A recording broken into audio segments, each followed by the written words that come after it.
નમસ્કાર મિત્રો, આ વિડીયો 25થી લઈને 30 કે 35 વર્ષની એજવાળા લોકો માટે સ્પેશિયલી ખાસ કરીને બનાવ્યો છે.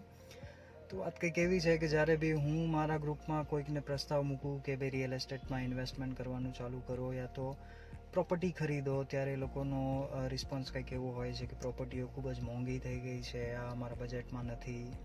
તો મારે એમના માટે એક વાત કહેવી છે કે રિયલ એસ્ટેટમાં ભાવ હંમેશા વધતા જ જતા રહી છે. તમે છેલ્લા 10 વર્ષ, 20 વર્ષ, 30 વર્ષ કે 50 વર્ષનો સર્વે કાઢીને જોઈ લો, બરોબર? જ્યારે બી તમે લેવા જશો ત્યારે તમને એવું જ લાગશે કે પ્રોપર્ટીના ભાવ બહુ જ હાઈ છે, અફોર્ડેબલ નથી. તો મારું કહેવું એવું છે કે જે બી તમારી કેપેસિટી હોય, જેટલું બી તમને લાગતું હોય કે તમે ઇન્વેસ્ટ કરી શકશો, માની લો કે તમારી કેપેસિટી છે 5 લાખ ઇન્વેસ્ટ કરવાની, 10 લાખ ઇન્વેસ્ટ કરવાની, તો ઓછા કેપિટલમાં કઈ રીતે ઘર લઈ શકાય યા તો પ્રોપર્ટી લઈ શકાય. તો સ્પેશિયલી અમદાવાદની વાત કરું તો અગર તમે અમદાવાદની આઉટસાઇડનો એરિયા લઈ લો કે રિંગ રોડની બહારનો એરિયા લઈ લો, અમુક એવા એરિયા છે જ્યાં અફોર્ડેબલ અને સસ્તા ઘર મળી રહ્યા છે, રાઈટ? અને તમે માની લો એકલા અફોર્ડ નથી કરી શકતા, તો તમારા સર્કલમાં તમારો કોઈક એવો ફ્રેન્ડ કે જેમને બી ઇન્વેસ્ટમેન્ટ કરવાની ઈચ્છા છે કે પ્રોપર્ટીમાં આગળ વધવાની ઈચ્છા છે, તમે બંને કમ્બાઈન થઈને કેપિટલ ભેગું કરો અને એવી કોઈ પ્રોપર્ટી બુક કરાવો. ત્યાર પછી એના હપ્તા જે ભરવા પડે છે એમાં બી કમ્બાઇનલી એફર્ટ્સ નાખીને હપ્તા ભરવાનું સ્ટાર્ટ કરો એઝ એન ઇન્વેસ્ટમેન્ટ, ઓકે? અને એમાં કદાચ રેડી પોઝિશન હશે તો તમને લોકોને રેન્ટની ઇન્કમ બી સ્ટાર્ટ થઈ જશે અને તમારી એક ઇન્વેસ્ટેડ પ્રોપર્ટી બી થઈ જશે, જે કદાચ નિયરેસ્ટ ફ્યુચરમાં અપ્રિસિએશન સાથે તમે વેચશો ત્યારે તમને એક કેપિટલ, એક મૂડી મળશે જે કદાચ તમારા નેક્સ્ટ હાઉસ યા તો તમારા ફેમિલીને રહેવા માટે જે તમે ઘર શોધી રહ્યા હશો એ ટાઈમ પર ખૂબ જ ઉપયોગી નીવડશે. અને ઘણા લોકો એવું કહેતા હોય છે કે આવું પોસિબલ નથી, આવી રીતે કેમ થઈ શકે? પણ મારું માનવું એવું છે કે એકવાર ટ્રાય કરીને જુઓ. મેં એવા ઘર જોયેલા છે કે 15 લાખ, 18 લાખ, 25 લાખ ત્યાં સુધીની રેન્જમાં હોય છે. હવે તમે કદાચ તમારું કેલ્ક્યુલેશન લગાડી લો તો 5 લાખ રૂપિયા ડીપી ભરવું પડે, અને એ એવી વસ્તુ નથી કે ના થઈ શકે.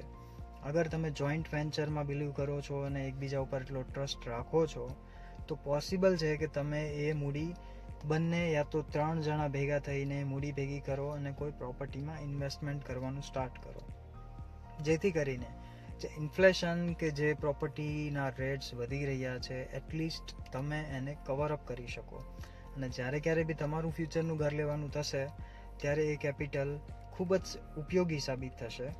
અને સેકન્ડ થિંગ, મેં એવું બી ઓબ્ઝર્વ કરેલું છે કે અમારા ગ્રુપની અંદર યા તો જનરલ લઈ લો, તમારા ગ્રુપમાં બી કદાચ આવું થતું હશે કે તમે જોયું હશે જે લોકોએ પ્રોપર્ટી લઈ લીધી છે યા તો નાનું મોટું ઇન્વેસ્ટમેન્ટ કરવાનું સ્ટાર્ટ કરી દીધું છે, કદાચ એ લોકો પાસે પૈસા એટલા વધતા નહીં હોય, સેલેરાઇડ પર્સન હોય યા તો પછી નાની મોટી ઇન્કમમાંથી પૈસા આવતા હોય અને એમનું ફિક્સ્ડ ઇન્વેસ્ટમેન્ટ જતું હોય કોઈ જગ્યાએ, તો એમના હાથમાં કદાચ પૈસા નહીં વધતા હોય એટલા કે ફ્રીલી એ લોકો એક્સપેન્સ કરી શકે કપડાં, ગાડી, બીજી કોઈ XYZ વસ્તુઓ ઉપર, રાઈટ? બટ તમે બીજી વસ્તુ ઓબ્ઝર્વ કરો કે જે લોકો પ્રોપર્ટી નથી વસાવતા, કે જે લોકો આવું ઇન્વેસ્ટમેન્ટ નથી કરતા, કદાચ એ લોકો પાસે બી પૈસા નથી. તો વસ્તુ એ છે કે જો તમે કરી દેશો આજે ઇન્વેસ્ટમેન્ટ તો કદાચ ફ્યુચરમાં એ ઇન્વેસ્ટમેન્ટ તમારા માટે ઉપયોગી થશે, પણ તમે નહીં કરો અને કદાચ તમે એવું વિચારો છો કે આ પૈસા હું બેંકમાં બચાવીને મૂકી દઈશ કે FD કરી દઈશ, તો જે ટાઈપનું ઇન્ડિયન કલ્ચર છે એ મુજબ મને નથી લાગતું કે એ પૈસા કદાચ ત્યાં સુધી તમારા હાથમાં રહેશે. બિકોઝ લિક્વિડિટી જ્યારે બી હાથમાં હોય ત્યારે કાં તો તમે કોઈ રિલેટિવ યા કોઈ બીજી XYZ સ્કીમોમાં નાખી દો યા તો કંઈ ફ્રોડમાં ફસાઈ જાઓ, કંઈ બી થઈ શકે છે, રાઈટ? તો એવા સંજોગોમાં તમારી પાસે ના તો કેપિટલ વધે છે, ના તો કોઈ સેવિંગ્સ વધે છે, અને ફ્યુચરમાં જ્યારે તમે ખુદનું ઘર લેવા જાઓ છો ત્યારે તમારા પાસે કોઈ જ કેપિટલ હોતી નથી. તો જો એવી સિચ્યુએશનમાં ના પડવું હોય અને તમે તમારા અર્લી 25-20ના સ્ટેજમાં છો, તમારી ઇન્કમ સ્ટાર્ટ થઈ ગઈ છે અને તમને લાગે છે કે તમે આ ટાઈમ પર કંઈક સેવિંગ્સ કરી શકશો, કંઈક ઇન્વેસ્ટમેન્ટ કરી શકશો, કોઈક પ્રોપર્ટી પરચેસ કરી શકો છો, તો કોઈકની જોડે જઈને વાત કરો, તમારા ફ્રેન્ડ સર્કલ, તમારા રિલેટિવ, જોઈન્ટ વેન્ચર કરો, યા તો જે સ્માર્ટ ઓનરશિપ નો નવો કોન્સેપ્ટ જે જોવા મળે છે કે તમે કોઈ પ્રોપર્ટીને સ્માર્ટ ઓનરશિપમાં પરચેસ કરી શકો, એવી પ્રોપર્ટીમાં ઇન્વેસ્ટ કરવાનું ચાલુ કરો. બિકોઝ મારું ઓબ્ઝર્વેશન એવું કહે છે કે અમારા સર્કલમાં બી એવા લોકો છે જે રિયલ એસ્ટેટમાં ના જઈને શેર માર્કેટમાં જાય છે. પણ તમે ખુદ તમારા આજુબાજુમાં સર્વે કરીને ચેક કરો એકવાર કે કેટલા લોકોએ રિયલ એસ્ટેટમાં પૈસા બનાવ્યા અને કેટલા લોકો શેર બજારમાં કે મ્યુચ્યુઅલ ફંડમાંથી પૈસાવાળા થયા છે. કદાચ તમારા સર્વેમાં એવું આવશે કે 90% લોકો તમારી આજુબાજુમાં જે છે એ લોકો શેર બજારમાં પૈસા નહીં બનાવ્યા હોય, બટ અલ્ટિમેટલી એ લોકોએ રિયલ એસ્ટેટમાં જ પૈસા બનાવ્યા છે. અને આ સર્વે તમે કરી શકો છો તમારી જાતે. હું કહું છું એના પર બિલીવ કરવાની જરૂર નથી. તમે તમારી જાતે સર્વે કરો અને જુઓ કે લોકો કઈ રીતે પૈસા કમાય છે.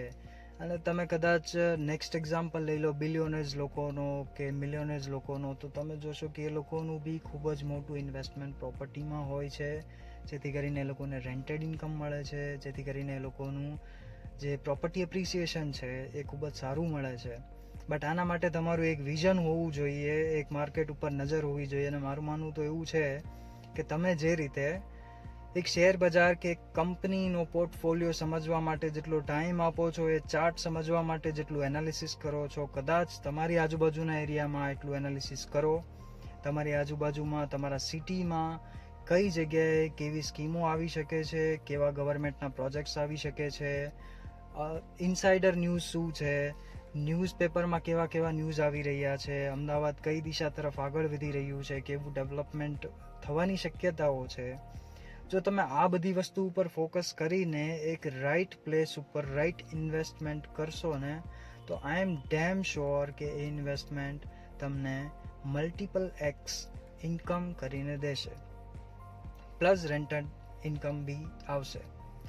તો એકવાર આના ઉપર વિચારો. આઈ કેન અન્ડરસ્ટેન્ડ કે પ્રોપર્ટી અફોર્ડ કરવી એ કોઈ નાની વસ્તુ નથી, કે એવું નથી કે તમે આજે વિચારી લીધું ને તમે કાલે કરી લેશો. બટ એકવાર એ દિશામાં વિચારવાનું સ્ટાર્ટ કરો, પછી કદાચ તમને તમારા જ વિધિન યોર ગ્રુપ કે તમારા જ રિલેટિવ્સ કે તમારા જ અંદરમાંથી તમને કોઈક એવું મળી જશે જે કદાચ આવા વેન્ચર માટે રેડી હશે. અને યા તો તમારા જ કંઈક એવા રસ્તાઓ ખુલી જશે કે તમે આવું કરી શકશો. પણ એકવાર એ દિશામાં વિચારવાનું સ્ટાર્ટ કરો અને પછી જુઓ કે તમારી પાસે કેટલી ઓપોર્ચ્યુનિટીઝ આવે છે, તમારી પાસે કેવી કેવી પ્રોપર્ટીઝ આવે છે. અને તમને કોન્ફિડન્ટ આવી જાય એવી પ્રોપર્ટી જો તમને મળી જાય, તો એવી પ્રોપર્ટીમાં ઇન્વેસ્ટ કરી દો. તમારું ફ્યુચર ખૂબ જ બ્રાઇટ રહેશે. તમારા ફ્યુચરમાં તમારી પાસે એક એક્સ અમાઉન્ટ ઓફ કેપિટલ રહેશે, જે તમારા માટે ભવિષ્ય માટે ખૂબ જ ઉપયોગી સાબિત થઈ શકે છે. તો આવીને આવી વધારે ઇન્ફોર્મેશન માટે અમારી ચેનલને સબસ્ક્રાઈબ કરો અને તમારા આ વિષય ઉપર શું થોટ્સ છે એ અમને જણાવો, જેથી કરીને અમને બી ખબર પડે કે પબ્લિકનું રિએક્શન કેવું છે, પબ્લિક આના વિશે શું વિચારી રહી છે. Thank you very much.